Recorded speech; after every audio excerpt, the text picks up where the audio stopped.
दोस्तों, भारत को मंदिरों की भूमि के रूप में जाना जाता है। कहीं बड़ी बड़ी इमारतों के रूप में तो कहीं साधारण से छोटे मंदिरों के रूप में। ये आस्था के प्रतीक पूरे देश के हर कोने में पाए जाते हैं। कई मंदिर तो ऐसे हैं जो अपने आप में ही किसी रहस्य से कम नहीं हैं। दोस्तों, मैं आपको बता रही हूँ हमारे प्रिय शिव भगवान के मंदिरों की गाथाएं और कहानी सुनाने जा रही हूँ एक ऐसे ही रहस्यमय मंदिर की। तो हम बात करेंगे उत्तराखंड के केदारनाथ मंदिर की। दोस्तों, चमत्कार की कहानियां तो आपने कई बार सुनी होंगी, परंतु इस मंदिर के चमत्कार को हम सभी ने देखा है। आपको याद है वो दृश्य जब एक वीडियो बहुत ज़्यादा वायरल हुआ था?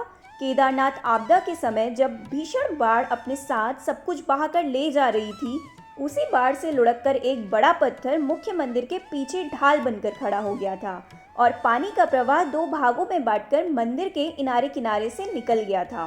दोस्तों, उस बाढ़ में सब कुछ तहस नहस हो गया, परंतु केदारनाथ मंदिर का बाल भी बांका ना हुआ। है ना चमत्कार? दोस्तों, केदारनाथ मंदिर उत्तराखंड राज्य के रुद्रप्रयाग जिले में स्थित है।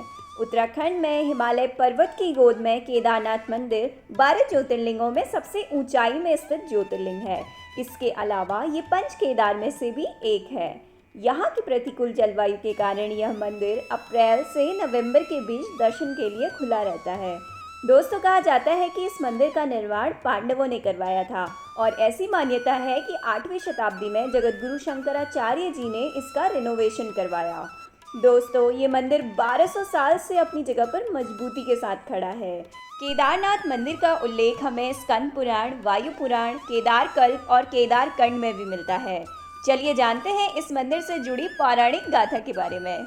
दोस्तों, महाभारत के युद्ध के पश्चात पांडवों को अपने भाइयों, गुरु और भीष्म पितामह आदि को मारने का पछतावा था। वे पश्चाताप करना चाहते थे, इसलिए वे श्री कृष्ण के पास गए। भगवान श्री कृष्ण ने उन्हें भगवान शिव की शरण में जाने को कहा। पांडव भगवान शिव को ढूंढते ढूंढते हिमालय तक पहुंच गए, परंतु भगवान शिव पांडवों से नाराज होने के कारण केदार में जाकर रहने लगे। दोस्तों, वही पांडव भी अपनी लगन के पक्के थे।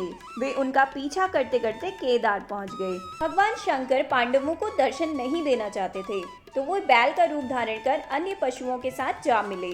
पांडवों को शक हो गया। भीम बलपूर्वक उस बैल पर झपटे, लेकिन बैल भूमि पर अंतर्ध्यान हो गया। तब भीम ने बैल का त्रिकोणात्मक पीठ का भाग पकड़ लिया।